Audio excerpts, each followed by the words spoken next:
The Esper lets out a sigh. She pants a bit and lands on the ground. This should make things a lot easier for her moving forward. She will not have to worry about stray attacks hitting other cities, as now the battlefield is high enough that stray beams will most likely end up flying into space harmlessly. However, she doesn't let her guard down. The Esper knows that her enemies are not down yet. She'll need a more direct attack to actually kill them. As she thinks that to herself, Psyrochi bursts out of the newly formed Mega Mountain. "You're really something else, aren't you, Tornado of Terror? You certainly live up to your name." A sweat drop makes its way down the monster's face. At the same time, further away, Sage Centipede emerges from the surface with Boros following suit. Finally, Platinum S emerges in the middle of the two battlegrounds. He looks around. "What incredible destructive power. I'll be better off leaving those two Espers to duke it out and tire each other out. In the meantime, I might as well finish my fight with Boros." And so the monster makes its way to the alien, who is fighting the giant insect monster. Boros keeps destroying parts of the creature, but it keeps regenerating. The battle is flipped on its head when Platinum S jumps into the fray by attacking Boros. The two of them get into an exchange of kicks and punches, which is soon interrupted by Sage Centipede charging at both of them. The two warriors jump up and land on top of the massive creature's head. They then proceed to run down the centipede's back, all while clashing with each other. Understandably, the sage isn't happy about his back being used as an arena and begins to rotate rapidly, shaking the two humanoids off of himself. Platinum S and Boros continue their battle on the ground. They dart around at faster than light speeds, kicking and punching each other with enough force to shake the whole area. Sage Centipede watches on in awe. He struggles to even keep up with the two warriors. Soon, he gets annoyed at that. "Stop jumping around, you fleas! Centipede Grand March!" He sends his entire body crashing down on the battlefield and moves it at great speed, punching everything with its 6,666 legs as it goes along. The attack reshapes part of the battlefield by launching huge chunks of rock into the air while digging craters into the ground with all the punches. With an attack as large scale as this, it's bound to eventually hit its targets. However, Boros and Platinum S are able to avoid the march for the most part and continue their fight. This only serves to agitate the centipede even more. Just then, a stray laser collides with the insect's back. He turns around, furious, only to see Psyrochi clashing with Tatsumaki a good distance away. "What are you doing? We are on the same side, you moron!" Psyrochi, just noticing what she's done, also becomes mad. "Who are you calling a moron? It's your own damn fault that you're such a big target that even a stray blast can hit you." Sage Centipede growls in anger. "Besides, I do not need you to deal with that worm Boros. Tatsumaki is clearly a bigger issue. If you want to make yourself useful, then get over here and attack her. You'll make for some good bait." That is the final straw. "You're dead!" The insect charges at Psyrochi at full speed. She prepares to attack him, but is interrupted by Tatsumaki psychically binding her arms. The green-haired Esper lets out a small laugh. "Seriously? Picking a fight with your own ally? You're just giving me an even bigger advantage." Sage Centipede reaches Psychos and begins wrapping his body around hers and peppering it with thousands of blows. Psyrochi grunts in pain and rage. "How dare you! I am a superior life form chosen by God himself!" She yells as she puts all her psychic power to use. She exerts herself to the limit and blasts the centipede off of herself, launching its entire body into the air. At the same time, Platinum S and Boros clash nearby, and the monster sees an opportunity. He jumps up toward the insect and grabs a hold of the end of its tail. He grips it tightly before swinging Sage Centipede's entire body at Boros. The insect lets out shouts of confusion as the alien giggles in amusement. "Quite the bat you found there, isn't it? He laughs as he punches the centipede in the face, stopping its momentum and shattering its exoskeleton. S lets go of the creature, letting it fall to the ground. The insect grunts in pain, but regenerates his armor and is now more furious than ever. He looks at Boros, his eyes blazing with anger. How dare you! I'll show you what happens when you make Father Earth mad. Let's see how you deal with all 6,666 of my legs working in tandem. 6,666 leg grand drill! The insect connects its two large mandibles, forming a sharp point, before lunging at Boros while spinning at great speed like a drill. The alien smirks, welcoming the challenge. He stands his ground and once again extends both hands in front of himself. Give me everything you've got. He catches the drill, but the sheer momentum, speed, mass, and ferocity of the attack overwhelms his stance and the drill starts pushing him back. Boros can barely keep the tip of the drill from reaching his chest as he's driven down the side of the mountain at incredible speed. Platinum S watches on as the two monsters rocket down the mountain. He realizes that the two of them will likely reach the foot of the mountain if the drill doesn't stop. And so, for now, he turns to see what the two espers are up to, but all he can see are two massive tornadoes of psychic power clashing with each other. S runs over to check things out. Meanwhile, the drill reaches the foot of the mountain and slams Boros into the ground. Why won't you just die already? Because you're not strong enough. Just how much further do you plan on pushing me anyway? I'll drill into the core of the earth if I have to. As much as I would love to test that, I'm afraid it might do too much damage to this planet. And I'm enjoying myself far too much here to allow that to happen. As he says those words, Boros' body begins to radiate even more energy. Lightning surrounds the alien as he powers up to his full power. The raw intensity of his aura starts disintegrating the centipede's mandibles. Boros leans back, winding up a punch. This has been quite fun. Thank you for entertaining me. Goodbye, insect. He rockets his fist at Sage Centipede's head. The punch makes contact with the creature's face and completely destroys it. The force of the impact travels throughout the insect's whole body, vaporizing the entire creature from head to tail, including his regeneration core. Boros jumps out of the crater the centipede had drilled him into before suddenly remembering something. Wait, I completely forgot to ask him about God. Oh well. I know that whoever God is, he's aware of me. He's bound to send more creatures my way.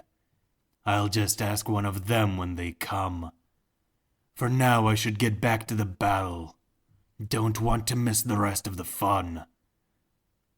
The alien monologues before getting an idea. Still at full power, he walks over to the foot of the mountain Tatsumaki had made. Let's see if this works. He leans back and punches the bottom of the mega mountain. The entire continent-sized construct blows over. At the peak, Tatsumaki, Psyrochi, and Platinum S can feel the impact as the mountain is pushed several hundred meters. Everything rumbles and shakes. Just what the hell is going on down there? Boros grabs the bottom of the continent and, pulling all of his energy into his arms and back, throws the entire thing into the air. The mega continent rises into the stratosphere, and then higher, and even higher as Boros jumps up and crashes into its bottom, pushing it even higher. In mere moments, the whole entire continent is launched into space. Tatsumaki holds her breath as the two monsters begin to panic. Then, Boros, still holding on to the mega mountain, starts to lean forward while keeping a tight grip on the continent, dragging it along with him. Soon, He flips the whole thing over. Tatsumaki is the first to realize what's about to happen and starts to fly as fast as possible, hoping to get out from under the continent. The second to come to his senses is Platinum S, and he attempts to do the same. Psyrochi, being the least mobile of the bunch, splits off a small part of herself, which transforms into a jet and begins to fly away, leaving the rest of her body behind. Planetary devastation impact! Boros screams as he kicks the continent with all of his strength, sending it crashing down into the earth. Just barely, Tatsumaki manages to fly out of range of the collision and makes it out. But the two monsters aren't so lucky. The impact causes massive tremors as the entire Earth shakes. The power of the crash vibrates throughout the planet, causing gigantic tidal waves, enormous volcano eruptions, and earthquakes never before seen on any other planet of the solar system. On the other side of the Earth, a long-forgotten, sunken continent is pushed out onto the surface by the force of the coalition. Boros lands on the decimated ground. A literal 2,000 kilometers away, an exhausted and battered Tatsumaki lands on the ground as well. Even if she didn't get hit directly, the shockwave from the blast dealt some serious damage to her. Not to mention her being low on stamina after an extended battle.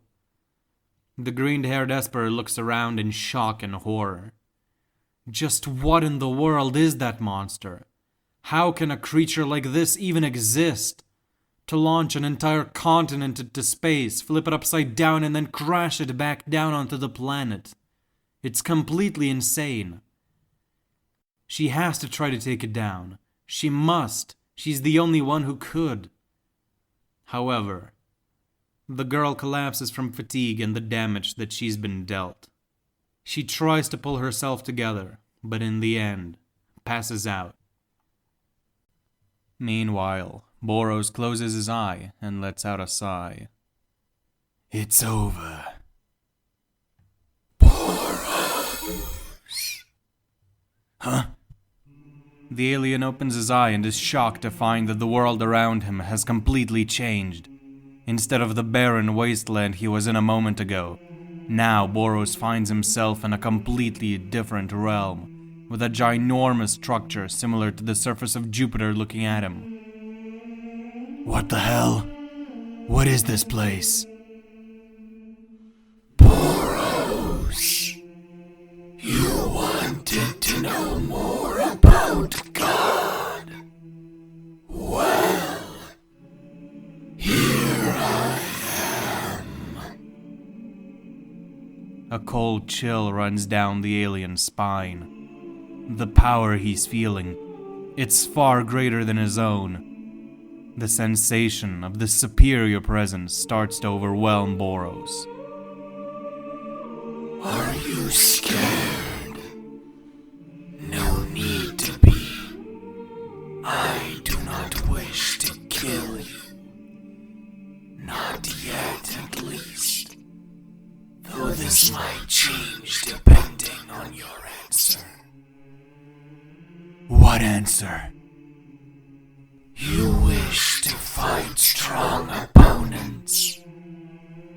The ultimate foe to you right now is the fist that has turned against me. But you are far too weak to take it on as you are now. What are you talking about? I thought I was the one who turned against you somehow.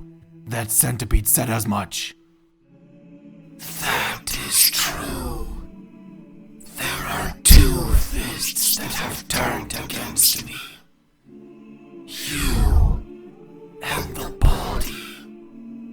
Sooner or later, I will deal with both of you. It is only a matter of time before I find a vessel capable of holding enough power to kill you.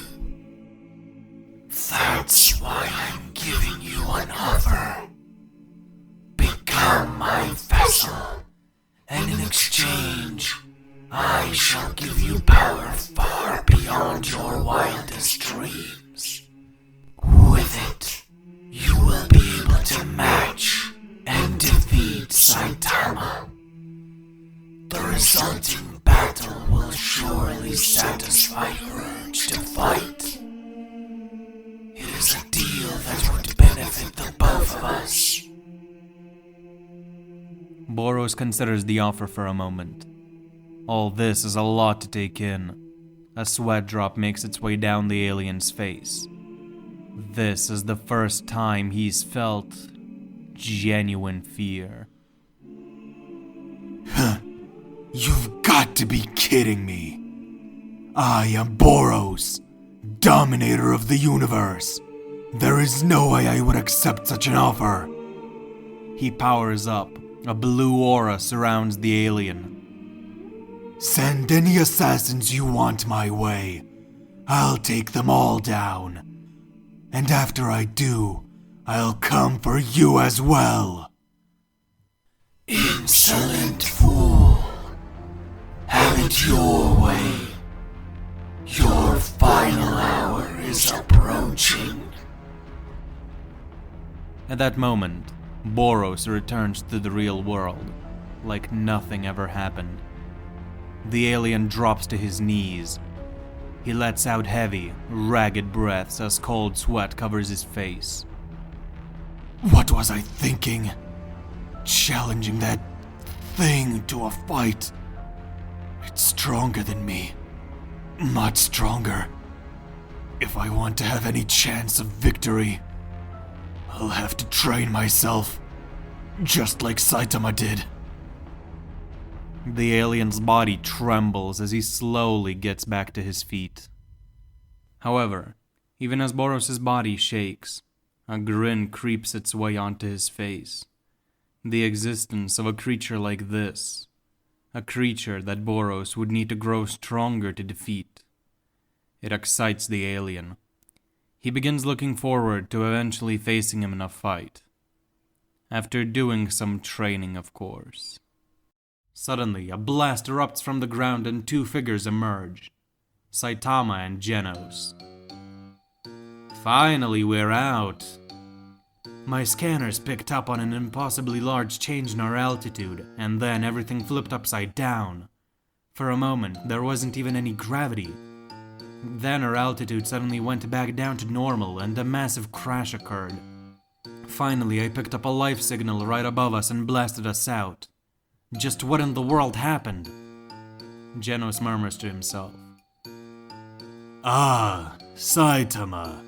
You missed out on a lot. You can tell me about it later. Right now, I just want to go back to my apartment. Saitama answers, clearly not interested. A realization suddenly hits Boros. Saitama's apartment, along with the entirety of the city, is currently buried dozens of kilometers underground. The alien gives the two heroes an awkward look and rubs the back of his head. About that. In the end, most members of the Monster Association ended up dead from the impact of the continent. Gums and Fear Ugly died to one of Homeless Emperor's blasts. Hellfire and Gale weren't in the Monster Association base that day, so they weren't affected in any way. Elder Centipede was killed by Tatsumaki. Sage Centipede was killed by Boros. Goketsu managed to escape unharmed.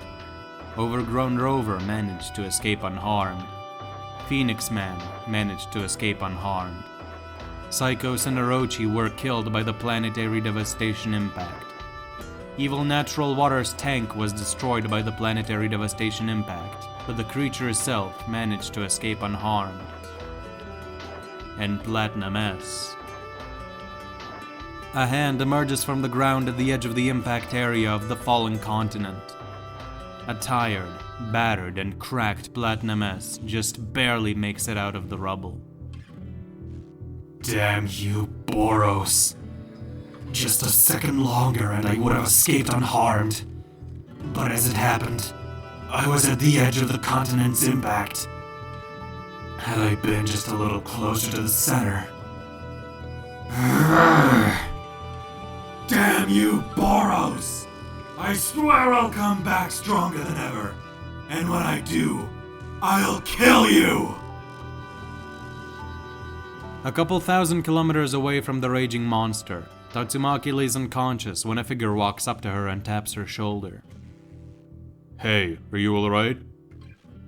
The green-haired woman slowly opens her eyes to see King. King! What happened to the monster? Did you kill it? What monster? Later that day, the Hero Association receives a report from Tatsumaki, stating the important events that happened that day. The report finishes with King defeating the monster that had flipped the continent. The entire association breathes a sigh of relief. Leave it to the strongest man on Earth to get the job done, I suppose.